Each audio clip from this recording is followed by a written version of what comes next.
Benj, are you going to talk or what's going on? Episode 4 of Off the Rails. The long-awaited episode 4, I feel. Do you remember, Benj? Do you remember? We'll do it once a week. No, fuck that. We'll do it twice. Benj has to play a live poker tournament, and here we are, 10 days later. We'll definitely get out on a Friday. We've missed 2 Fridays. Red Wine Fridays has fucked our whole schedule up. I was very busy on Friday, in fairness. I needed to play a lot of CSGO. I needed to play with the lads, as you say. I had things to do, mate. I live a life. Yeah, I can see that. I live a very busy life. Things to do. What? You're going full sellout on the fucking podcast already. I happen to have a hoodie on. Okay. I don't know. It's cold in here. Moving into the first topic on episode 4 of Off the Rails. Who wants to be a millionaire? Spraggy's big day out. You did. How did it go for you? Shit. Terribly. Couldn't have gone any worse, honestly. For a start, I know you're going to give me some shit for this, but the event itself in Nottingham was fantastic. Party Poker put on a hell of a... I think they're planning on doing more events, right, under the Millions brand, but the first one, this was in Nottingham, was absolutely unbelievable. I mean, it was genuinely really good. I did see your tweet, and the first thing I sent to you in PM was all right, mate, no need to be the complete sellout. And you're like, I wasn't told to do this at all. And everyone I talked to said that it went down really well. It was like organized better than any event they've been to in a while. But we did have a millionaire, Miss Maria Lapropoulos from Argentina. Easy for you to say. I looked her up because I was like, was it just someone who qualified for like $2 party poker, had the dream, satellite into a millionaire, but she grinds the circuit. In the last 2 years, she's had like a decent amount of results on EPT and like LAPT and stuff. From what I saw on the live stream, she played really well. I didn't check it out. Now listen, obviously anyone who wins that tournament has run insanely well. Of course. But she did play some very nice poker. So it wasn't just like complete luck box win. It was like she played some really good stuff from obviously an expert judge on I have to say, poker. Like if Party Poker had the choice between this pretty Argentinian girl or young Ben Spragg winning the first £1 million tournament. If they'd have been able to choose, obviously I'd be walking away with £1 million, mate. But this is how it ended up. That's life. They can't control those things. All they can do is put on the best event that they can, and that's exactly what they did. They hit the £6 million guarantee. All of the players had a great time. They had a free players party, all that good stuff, and great week. I was home by Thursday. Talk to us. What happened? Okay, so started with 1 million chips. Very, very slow structure. 1 hour levels on day one. Line level did it start at? Line level was, I want to say 2.5k, 5k. So you've 200 bigs. I feel like I had 200, but you know what? I might have even had more, mate. It was ridiculous. I had so many big blinds, I didn't know what to do with them.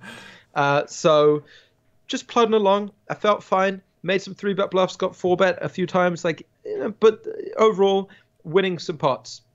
And then we get into probably what I would say is the defining hand of the tournament. Talk to me. Tell me about it. I haven't heard about it yet. All right. So there's this kid in the 1 seat. I'm in seat 9. And he opens. He was playing like it was the biggest day of his life. You know what I'm saying? Which is great. And I could have became a millionaire, Benj. Yeah, but I've done many great things in my life.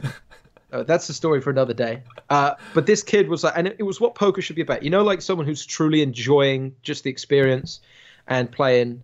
And I was rooting for him because like he made a set. he flopped a set of threes on like 3-4-4. He flopped a full house, got it all in against ace 10 on the turn, had the guy drawing dead, and he was like out of his seat. And he was nervous. He was like taking a photo of it, and he was like sweating it. I was like, well, he's drawing dead, so you can relax for a start. But he was proper getting into it. So I even said to George on the break, I was like, I got the kid on my table who feels like he's qualified for not a lot, and he's like loving the game, and he's like well into it, and it's good to say. I wish I still felt that way about poker. Because even though it's a 5k and I was super excited to play it, like... You're not getting that excitement. It's not Christmas morning.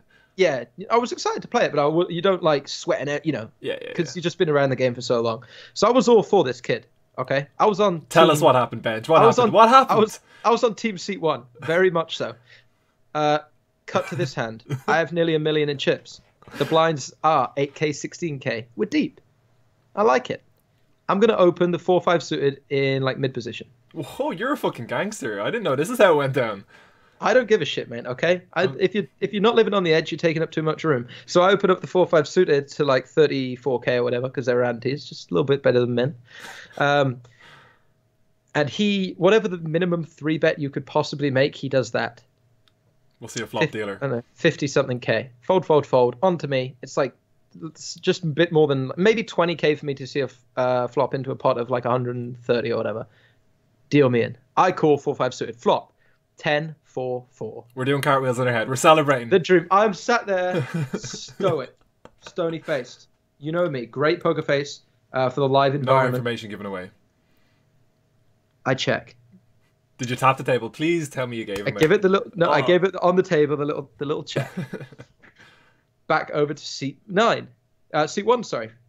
Checks his cards. All in. He shoves 370,000, 380,000 chips. Now the min 3-bet pre-flop coupled with the all in. You're like he's got the rockets. He's got the rockets. Like he's got a good hand here, and because I'd seen that it was like a big thing for him, I didn't want any I wanted to put him out of his misery. Basically, like, quick, you beat him into the pot. Call, and with my call, I turn up my hand straight away to show him that I've 4-5. Sorry, your day's ruined, mate. Those things. I've fucked your entire week up. You've just told him Santa's not real. Exactly. So this guy, then, this is where I moved from team seat 1 to very anti-seat 1, if you will. Because upon seeing my hand, he's up out of his seat straight away. He's seat 9. I'm going to jump up for this, okay? So he's seat 9. He gets behind the dealer. We have a crotch shot right now. We have no visual of seat 9 right now. He moves towards me, behind me, right? And he's in my ear at this point. He's in my ear, okay? And he starts shouting, "Fucking fish! You fucking fish!" Is he foreign or are you just like... Yeah, that was my best impression. And let me tell you, folks, if you could have heard him, you'd think he was in the room. That was a fantastic impression. So he starts going off at me, like, call 4-5 pre. You fucking call 4-5 pre. And I'm just sort of sat there like... Mate, if you win this hand, I am going to have you, like, assassinated. I was super, like... I felt he was, like, breathing down my neck. So I'm just sat there like, please go away. Remember I told that story about the guy when I was riding the bike? Did I tell that story on the podcast? Mate, honestly, just tell the fucking story about party poker this guy's going nuts. I'm just trying to fucking not react to it. He's going nuts in my ear. A million chip pot. He's then turn is like a 7. He's walked off from the table to tell his bad beat story to his mates or whatever. He's gone. Just as he's about to leave the card room, it felt like he was fucking 10 feet away by this point. Deal the river, the 10 for the 2-outer. So that was for like a million chips. And he didn't even apologize. He didn't even say so. He really hurt my feelings, Finn, and he didn't even apologize. I have to say. I didn't say anything, but then the dealer called the floor. The tournament director came over and was like, you need to be respectful. You need to calm down, blah, blah, blah. And he got like a warning or whatever. But it was... I feel like the Benj that I personally know, who the podcast scene and Twitch world don't get a look into very often. If he wasn't wearing a party poker badge, there might have been a few angry words thrown at this gentleman. Would that be fair to say? Well, I'm not the confrontational type of it is, but obviously I had a party poker badge on because I was up there with party poker. Yeah. So I didn't want to cause. Didn't want to cause a scene anyway. I never want to cause a scene anyway. But so. So I was just like, whatever, nice hand. But then tell them how you punted off your chips. Tell them how you got knocked out. So then I get out there on the grind. I chip up a little bit. We end day 1 with 500K. The blinds then roll back to 10K, 20K for the start of day 2. So I come back with 25 big blinds. Heaps. Loads, great, really good stuff. Looked at my table draw. A lot of recreational players on it. I was feeling good. Also, a guy called Christoph Vogelsang. High stakes sicko. Plays all the high rollers, EPTs. Yeah, I'm pretty sure he's had a lot of success in them as well. I didn't know that, but yeah, he plays very high. Yeah, he came 3rd in the $1 million one drop for like 4.6 million. So, quite a good player, Fintan.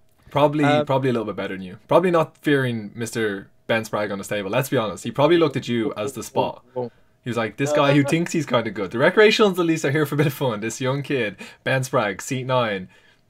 I'll have his chips, please. And then he went and outplayed you. Tell them. Tell them. Depends. He outplayed you. Tell them.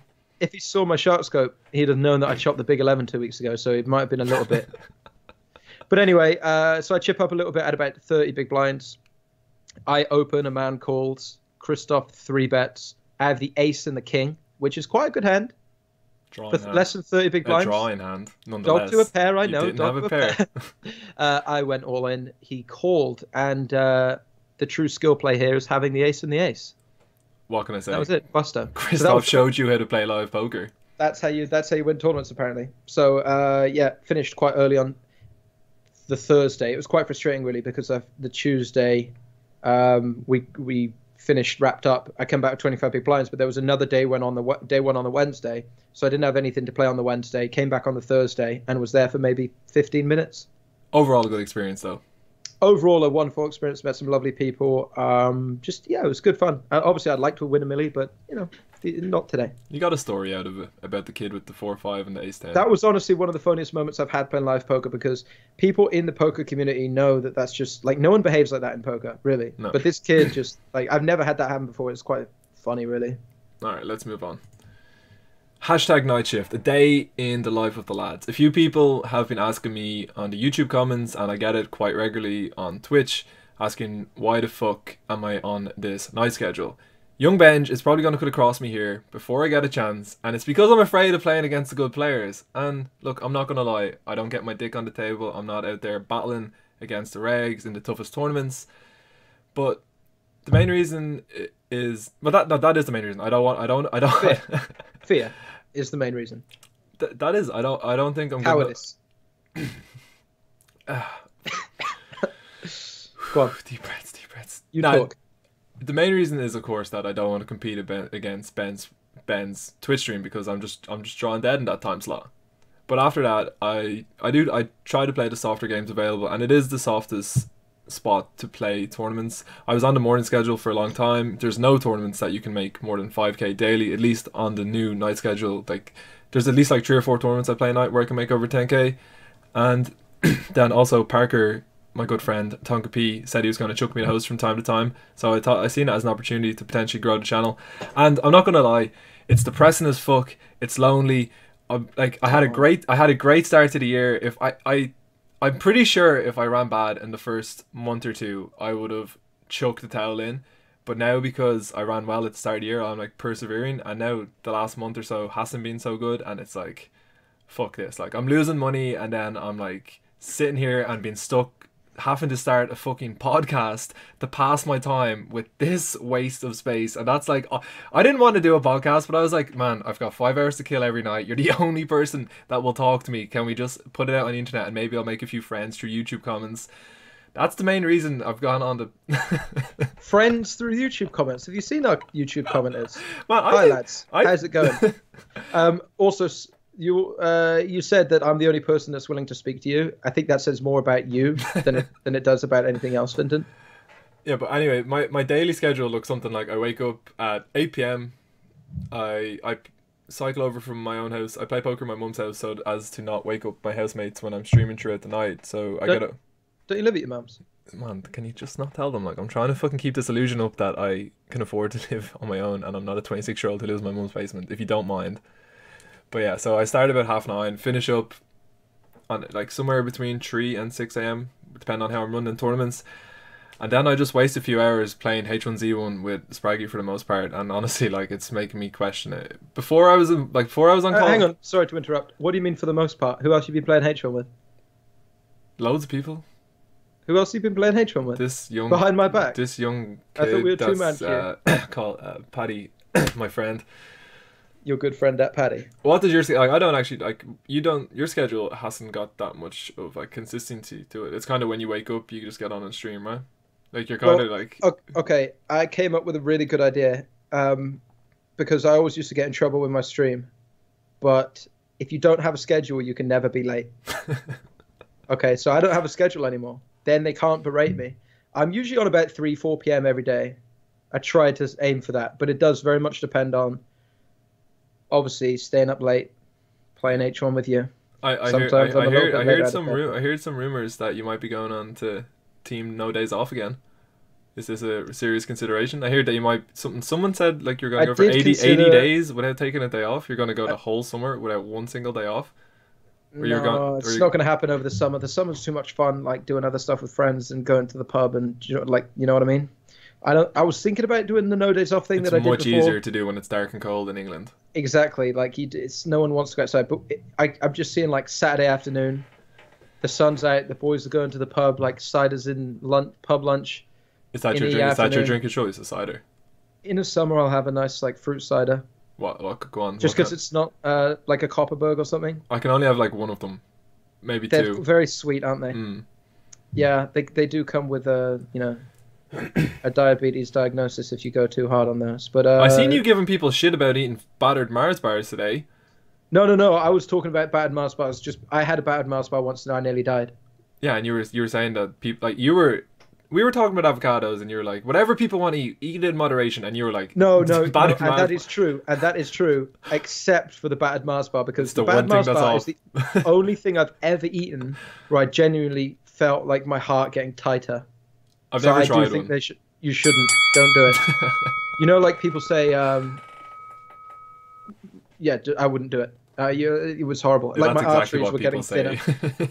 They panic because of the batter and the grease. It's not. All right, you don't want any part of it. So I don't know if we really answered much about our schedules there, but we're going to move on because we had to listen for 10 minutes about your bad beat in the first topic. So let's move it along. Twitch is changing the sub game. Subscriptions are in the. I don't know where it's in beta. I don't understand what people have got the $25. So basically, what's happening is Twitch are making it that you can have a $25 option, a $10 option, and a $5 option as your subscription fee. But I think you can make it all three, right? It doesn't have. It's not just one set. Like you don't have to. Is this public knowledge yet? I mean, are we allowed to talk about this? I mean, I've seen Summit and the doc talking about it quite a lot. Yeah, but they've got enough power to not lose their thing. I'm panicking. Well, we'll be fine. Everybody knows. They might have enough power, but we're not big enough that this video is going to make Twitch. No one from Twitch will see it. So, no. Yeah. I'm just... You're really afraid that we're... Well, I don't want to just... I don't want to what you can't do... I'm pretty sure you can talk about this all the time, but what you can't do is talk about what percentage... Oh, hang on. Twitch affiliate program announcement. That's to help people who are not partnered yet. Yeah. How many average viewers did you get when you got sub button? Because apparently not that many. Yeah, because the poker listing was new, it was quite easy. But like if you go into like World of Warcraft or something, like you need to be banging out like 700 viewers on average or something before you're getting a sub button. Yeah, we were quite lucky in that it was new. Twitch poker was new, so they sort of brought on clearly any old. Yeah. Anyone really. What's your thoughts on the $5, $10, $25? What will you be offering all? I've actually been in private discussions with Twitch. Oh, here we go. I want to go $99. Steal the docs line. Go on. Go ahead. I'm getting rid of the 5 and the 10 option. You're going. Give me your fucking money now. Like $25 sub or nothing. Like I'm not here to play games. No, in all seriousness, my thoughts are personally. I will not be giving anything extra to anyone who subs for 10 or 25. I don't want to create a tiered system of subs in my channel. I want that, if you choose to be a sub, you are a sub, the same level as everyone else. I'm not going to restrict people who've chipped in for $5. I tell you what, it's a pain to go and sub to someone, not just to put up the $5 a month, but to do all the details and all that shit is a pain in the ass, honestly. If anybody wants to support my channel, I'm not then going to say, okay, you're a lesser grade of sub. Someone who's given me 10 a month or 25 a month is going to get something that you're not. If you've been kind enough and generous enough to take that time to subscribe to my channel, you're going to get everything that anyone does for 25. Yeah, so kind of treat the $10 and the 25 as a donation as such, and just more support. But it's not going to separate people. The one thing I have this feeling that Twitch is going to make it so that you have to offer an emoticon to... I just won't do it. But I mean... I just won't make the extra emote. I won't make that emote. Yeah, okay, yeah, that's fair. Yeah, that's fair. I'll make the emote blank. Yeah.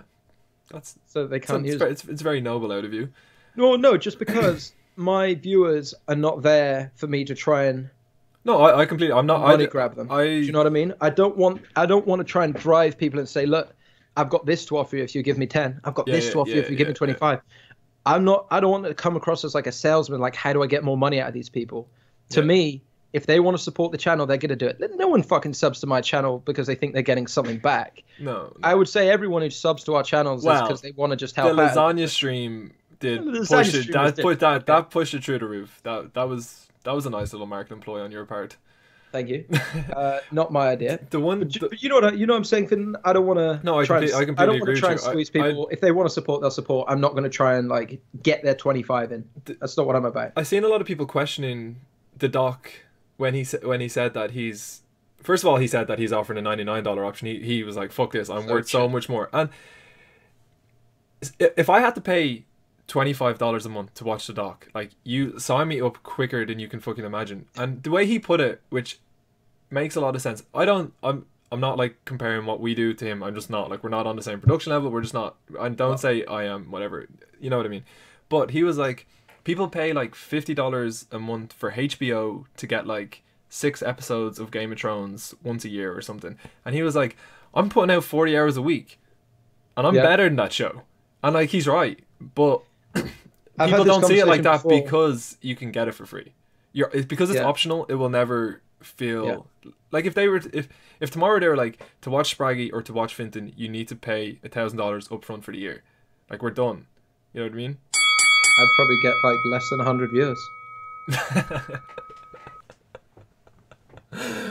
Oh, your ego's going through the roof. I need to somehow bring you down a level. Like, honestly, I remember. No, I'm kidding. I'm kidding. No, the way I look at it, people pay like $25 to go to the cinema or whatever. 25 quid to go to the cinema. Cinema's a rip-off. The cinema. You get like 2 hours of entertainment.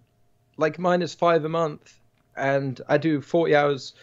However many hours I do a week. What do you reckon? 40? No. 30 hours a week? Yeah, maybe. Depends when you're not retired. Okay, so say it's 30 quid to go to the cinema. Once you're all in for popcorn, parking, ticket, etc., you're paying 30 quid for 2 hours, or you're paying 5 for 30 hours. And I know what you're saying, though, because it's free, you don't have to pay. People are going to take it. But to keep the channel on the air, you're selling yourself very short there. It's actually $5 for 4 weeks because it's a month. So it's there you go. Yeah. No, I agree. But it's like pennies per hour of entertainment. It's nothing. Yeah. But it's just a token gesture anyway, right? Yeah, exactly. It's just a show of support more so than we're looking to get paid by someone. All right. Anyway, that's our thoughts on that. We're moving on. There's a shitload of football to catch up on because we have not been around for a while. Every time we've been on, United have been fucking bottling it left, right and centre. United have won 3 football games. Marcus Rashford has reignited his star. Ibrahimovic's career is over. How do you feel about everything that's going on with United? Do you think... I don't know if you've seen, because you were streamed today, but Liverpool lost, which has kind of opened up the door for potential top 4 spot as well, even though with the Europa League it's going to be very tough. But you've got Man City on Thursday. You win that game, you go into 3rd. We do. Can you win at the Etihad? We cannot lose at the Etihad, but that's not really enough at this point. The problem we're going to have is Spurs away. You've got. I think your next 3 games might be Spurs, Arsenal, and... Do we have Spurs away or at home? Because we got Spurs, Arsenal. You beat Spurs at home this season, I'm pretty sure. Yeah, I have a feeling we did. So we got Spurs, Arsenal, and Man the City game. We need 9 points, and I can't see it happening. Yeah, it's going to be tough. No, we need 9 points to make top 4. I think it's over. I think Jose realised it was over, and I think he played a reserve team against Chelsea. And he binked it. And then he won, and he was like, yeah, that's what I meant to do. That's exactly... I knew that team would be better. But he didn't. He rested Ibra, and he rested some people, and then that team accidentally won 2-0 in what was probably our best performance of the season, and he was like, I knew that was the team to play. Which you got to do. Like, you got to take credit for it. You got to fancy your chances. Celta Vigo in the semi-final of the Europa League. They're like mid-table. They lost 1-0 at home to someone today. I'm not even sure who it was, but they lost to some like bottom-tier team in the Spanish league. Then Ajax and Lyon, but it is a one-off game. You never know, but Jose's good at finals. Doesn't lose finals. If you don't win the Europa League and you don't get top 4, it's like it really is a failure of a season. Like, you can't not get into the Champions League at this point. If we win the Europa League, it's a great season. I agree, but 2 trophies, Champions League qualification, major European tournament, domestic tournament. Yeah, no, I 100% agree with you. All right, Champions League semis. Real Madrid are against Atletico Madrid. Juventus are against Monaco. Let's do some predictions. Last time we did predictions, I got it didn't go great for you. All wrong. By the way, because we haven't streamed so long, we never got to touch on the games. Bayern got absolutely robbed by Madrid. I don't know if you've seen the games, the referee. Yeah, the offsides. The Ronaldo but the red card for Vidal, the bunch of it. Yeah, the whole thing was a joke. Yeah. Anyway, because it's old news, we don't really get to talk about it because someone was a bit too busy for the podcast. But anyway, Real, I don't know. I'm not talking about anyone in particular. Just someone on the team was too busy. It's my bad. Sorry, there hasn't been a podcast. I've been busy. Real Madrid versus Atletico Madrid. I feel like Real Madrid are going to win, but for not Diego. What's the manager's name? Is it Diego Simeone? Am I losing my mind? Yeah. Simeone. I feel for his health if he does not beat Atletico Madrid in the Real Madrid in the Champions League. Like them two finals, like especially that last minute Ramos equalizer. Like I feel if they get beaten, it could be the end. Even though they're moving into the new stadium and he said he'll stay there for one more year, I think if he loses to Real Madrid again in the Champions League, that's going to be it. Monaco are on fire. They're scoring a sick amount of goals. Falco's back. Mbappe can't stop scoring. The 18-year-old, like looking like the hottest prospect in the world. But I think after Marcus Rashford. But I do feel that Juventus are going to be a step too far. I think they're going to be too savvy. Their defense is going to be too good. Monaco have beaten Tottenham twice this year. They beat Man City to get there, and they beat Dortmund. But neither of them teams are like super defensive. And Juventus semi-final of a Champions League. I just think they're going to have too much know-how, and their average age of the Monaco team is like 22 or 23 or something like outrageous. I think it's going to be too much. Have you any thought? What are your predictions on the two? My predictions are Real Madrid. We're just coming off the back of. We're going to talk about El Clasico. Yeah, we'll have a little talk about it in a moment. Well, let's weave it in here. Let's sort of. All right. Did you watch the game? No, I was streaming. Right. Some of us work for a living. But I saw the last minute Messi winner. But the way what I want to say here is, I feel like that's gonna have hurt Madrid. Nothing more dangerous than a wounded animal. So I'm taking Madrid in the semi-final. Okay. As, they're going to be wanting to. They're also possibly the first team ever to defend the Champions League. It's never been done. Right. And that, it's a lot to aim for. And I think against a rival, they've just lost to Barca. They won't want to lose to Atletico Madrid. Yeah. And I do agree that I think Simeone will scuttle off if they lose. Yeah, it'd be disappointing. He's definitely one of the best managers. I've heard he's on the way to Arsenal. Inter Milan is what I think I've heard. Really? Yeah. Oh, of course, because Wenger signed a new deal, hasn't he? The inside off the rails insider knowledge. Yeah. Okay. Yeah, the game, the El Clasico tonight, it was a sick game.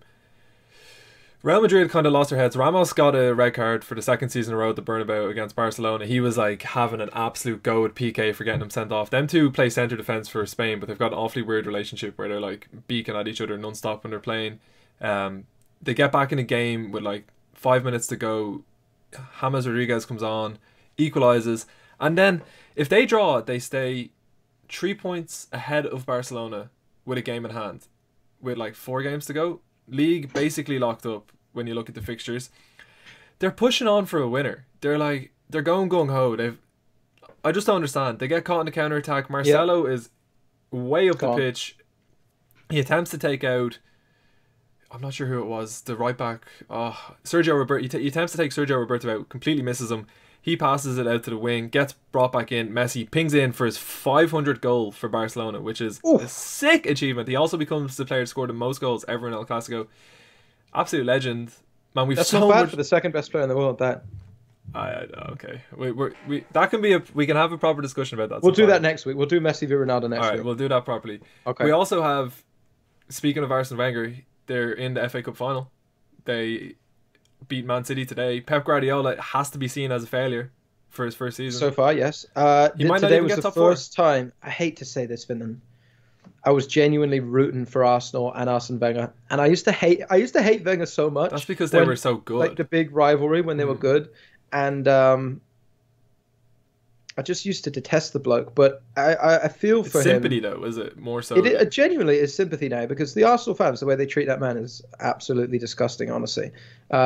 They've got it so good that they should be ashamed of themselves. If United had a manager for 8 or 9 years, or however many seasons it's been, without winning the league... 8 or 9 years? Oh, Wenger's been there like 20 years, though. Yeah, but he hasn't won the league in 8 or 9 years. Arsenal shouldn't be winning the league.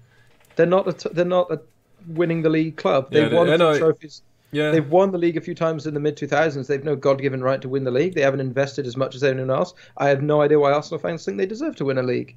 Yeah. No, you're right. But if it was United... Back-to-back FA Cups they've won. Top 4 every season they've had. Yeah, that's all true. It's all true. I can't... Liverpool haven't won the Champions League, though, last 7 years in a row, they've got knocked out. Sorry, not last 16, right before the quarterfinal. Every year they haven't got past that round. This year they lose 10-2 to Bayern Munich. Alexis Sanchez doesn't want anything to do with the club. Ozil's stalling on a new deal. I think it's time for him to go. I think he should be allowed to go on his own terms, and he should have his head held high. He came over from Japan, like I said before on the podcast, came over with all these revolutionary ideas. Boys, no more drinking on a Friday night before the game, etc., etc. And like, plus, no more drinking in the changing rooms. Yeah, pretty much. Is there anything else in football? PFA Player of the Year. Do you think it went to the right person? Yeah.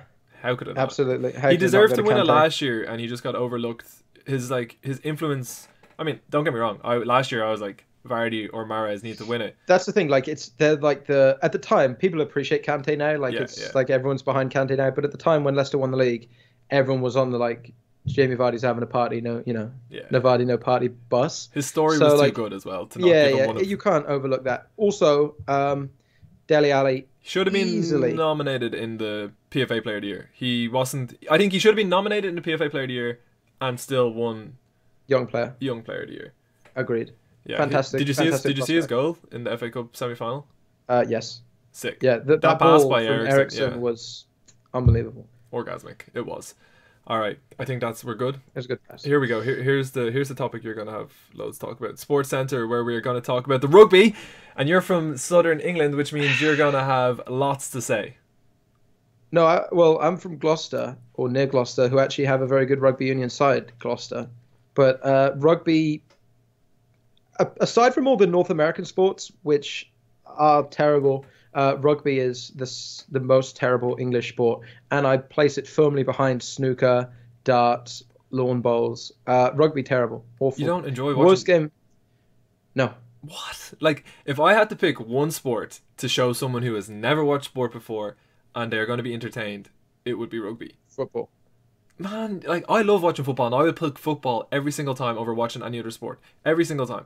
But if someone has never seen a sport before, like, you try selling football to a North American who is used to watching basketball, and they score every 20 seconds, and then they come over. But that's the thing about basketball, is it's shit. It's you score, we score, you score, we score, and then wherever the buzzer goes first. Yeah, but the way North Americans will describe football is you don't score, we don't score, you don't score, we don't score, you don't score, we don't score. No. I'm a huge football fan. I pick it every time. But if you want to show someone a sport that has never watched sport before, football is not going to be in the top 5 for most entertaining. It's not. But I don't think rugby is, though. Rugby's just blokes running into each other, hitting each other. It's not. I don't know. All right, I've just never been able to get into it. But I'll let you have your moment. What's going on in the rugby world? People wanted me to discuss the Lion Squad, which is a team made up of the British Isles, so like the UK and Ireland. The BT Sport, when they put out the picture of the squad, they put out a map and they only included Northern Ireland, and they just like whacked out Ireland like we weren't a thing. They didn't even like not highlight it, they just whacked it out like we weren't a thing.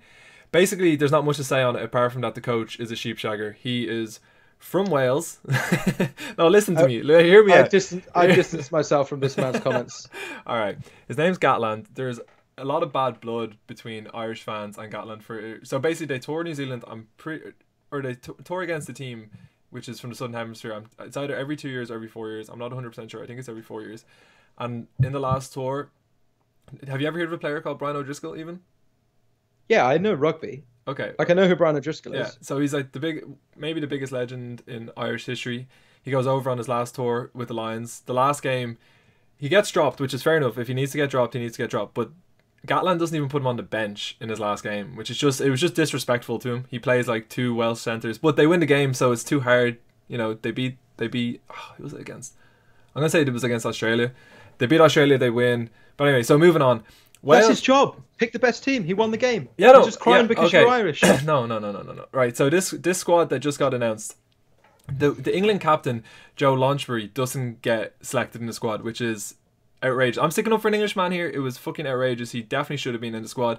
There's a few other ones. Oh, no, he's not the English captain. Sorry, he was their best player. Hartley is the English captain. He doesn't get picked. He has a lot of disciplinary issues, so I can kind of understand that. But Wales get 12 people in the squad of 41. Scotland get 2. The Six Nations was just on, and Wales finished 5th, and Scotland finished 4th. Come on, that's you gotta see. I know the individuals can be better. He's just picking Welsh. He's very biased. I'm pretty sure he coached Wales to a Grand Slam a number of years ago, and he's just very loyal towards a lot of them players. A few Irish players that got left out to mention. Zebo, I felt very sorry for. I think he was playing like the best rugby of his life. Oh, he could have got in. Gary Ringrose, I think it's a little bit too soon for him. He's like too young, but he's like the future. Who else we got? Heaslip, I think is fair enough to leave out. And then Earls definitely should have got in my opinion. And then we had this guy called Payne, Jared Payne, that got in. I'm not too sure if he should have. Do you want to? Are you ready for the next section? Are you ready? I feel like I'm going really red. I look really red this week as opposed to white. I feel red in the face. But you got your fancy lights. I feel like I'm getting my lights on here. I'm getting hot. I'm sweating under the lights here, mate. All right, we'll move this along quickly. I'm just going to give a quick shout out. This could be our longest podcast ever. Yeah, it's already on 35 minutes. Quick shout out to Mighty Mouse, who set the record for the most title defenses in the UFC. And then Conor McGregor's training partner Lobov got beaten over 5 rounds by Cub Swanson last night. Do you have anything to say in the last couple of seconds in this section on Anthony Joshua versus Klitschko? Do you have any interest in boxing? I watched the boxing. What was that last what was the boxing I watched not long ago? You'll know. David Hay versus Tony Bellew. I was asleep for it, but I heard all about it. It was fun. I'll watch AJ Klitschko. Like I watched the big ones. I will watch. Yeah, exactly. I'll watch the big ones. I don't have a huge vested interest in it. I couldn't sit here and tell you who's gonna win that match because I just look at Anthony Joshua and I'm like, that man is gonna beat anyone he fights against. Yeah, but Vladimir Klitschko's very. Also, you got to remember, beaten by Tyson they're Fury. Both very good.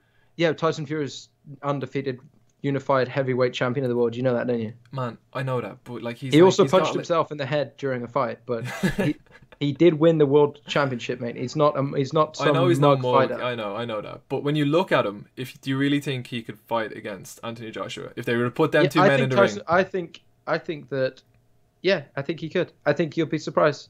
And I'd love to see him win and sing Aerosmith at the end of the fight again. All right, I'm taking Joshua by knockout in the 10th. Just like an absolute punt.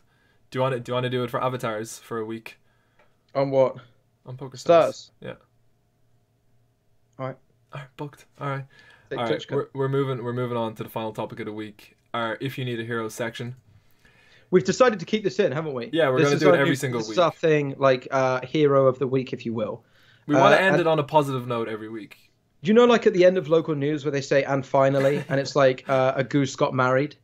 You know, or like they're marrying a swan. Mate, you know, I don't know what goes on in the part of England. You should watch my local news, okay? Honestly. But you know, it's like Groundhog Day, where they have the fucking little groundhog that comes out. It's a light news story. Okay, well, anyway. Can I quickly tell a story about swans, actually? There was a genuine local news story around here where a group of older pensioners were fighting a swan.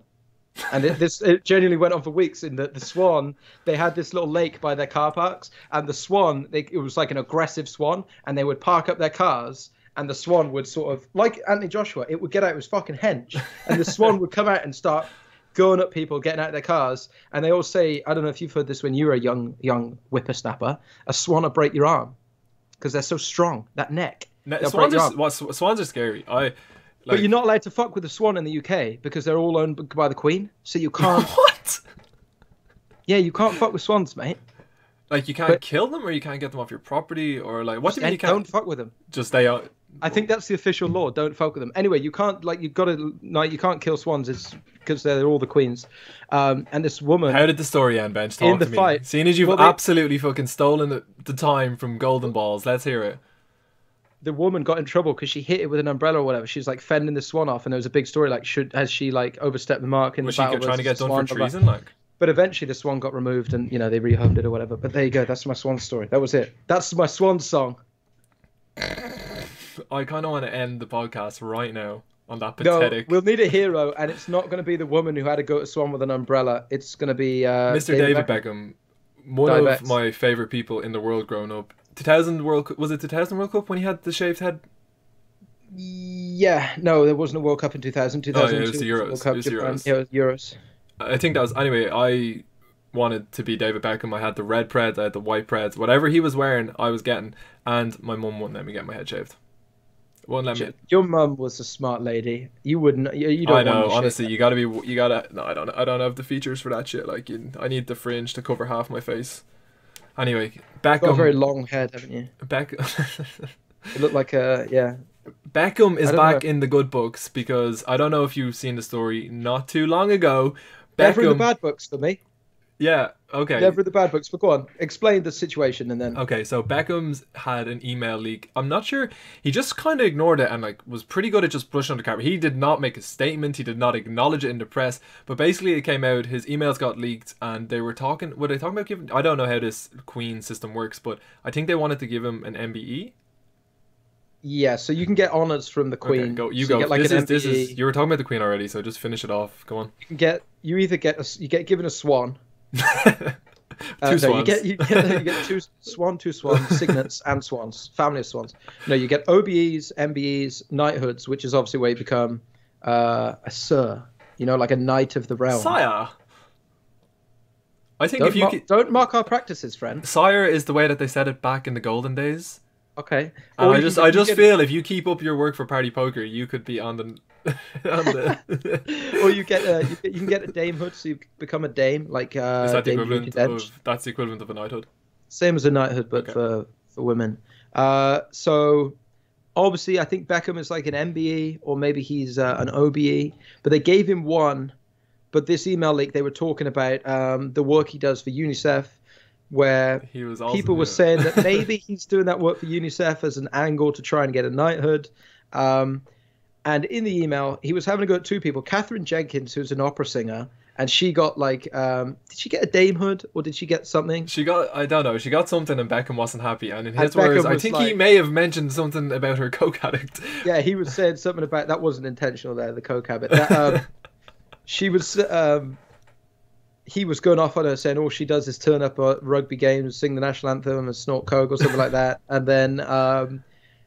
it had been suggested that David might be in line for an OBE or an MBE. No, I think it was suggested that he was in line for knighthood, and he got given the lesser.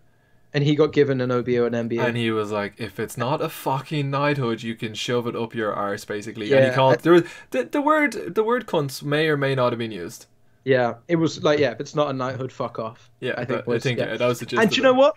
I love that. I love because David Beckham does deserve a knighthood. Okay, David Beckham is a national treasure. He's one of the all-time, if not the all-time, most capped England players. Outfield, he is. I think Gordon Banks might be the. All-round great guy. Won titles at United, Real Madrid, Leon. Do you know what I don't get? I think even if he is doing all this charity work because he wants to get a knighthood and grow his brand Beckham, it doesn't really matter because he's still doing it and it's still given all the exposure. Obviously, it's different if we made a YouTube video that gets 1,000 views and we went out and we gave 50 quid to a homeless man just so we could look good and for no other reason. We never do any charity work or whatever. I don't think that's great. But if you're like exposing it to like hundreds of millions, if not like potentially billions of people, I don't know if you've seen that program he done recently where he went around to like 7 countries and played a game of football. Who gives a fuck if he's doing it because he wants to get a knighthood? He's still doing it and like getting all this exposure for a good cause, and a lot of money is getting donated because of him. Yeah, he's doing great charity work. Like you say, even if he is in it for the wrong reasons, so what? It's still getting done, isn't it? Yeah. I mean, I don't feel like he would be in it for the wrong reasons. I feel like he's just he wants a bit of recognition, mate. Wouldn't you want recognition? Yeah. No, you're right. I feel like we're after getting very angry for no reason towards the end of the podcast. This is supposed to be a light... Anyway, what did he win? Do you know what he won?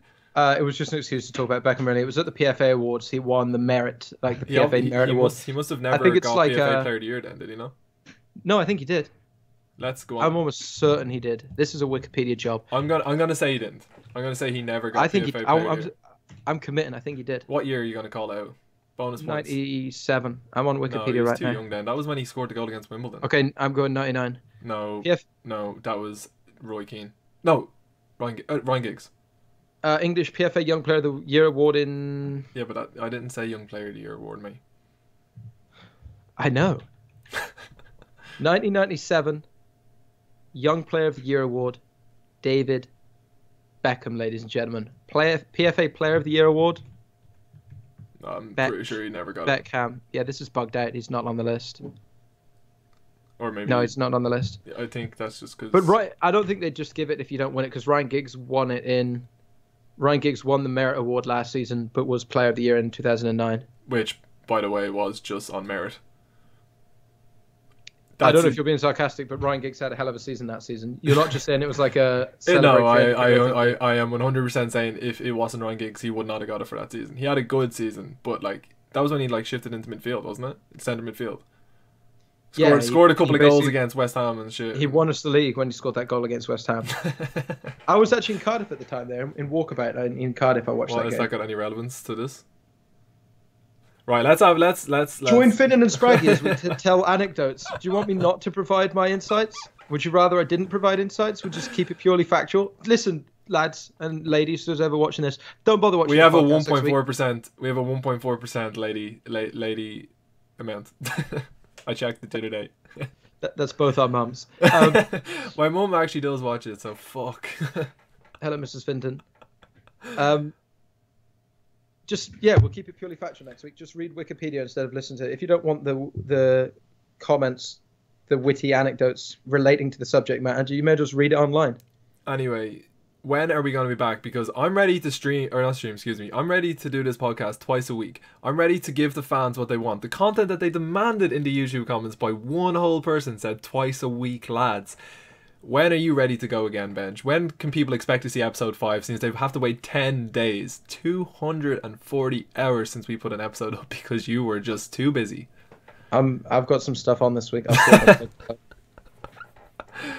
I've been Fintan. This is Benj. I don't know when the fuck we'll see you again, but thanks for tuning in.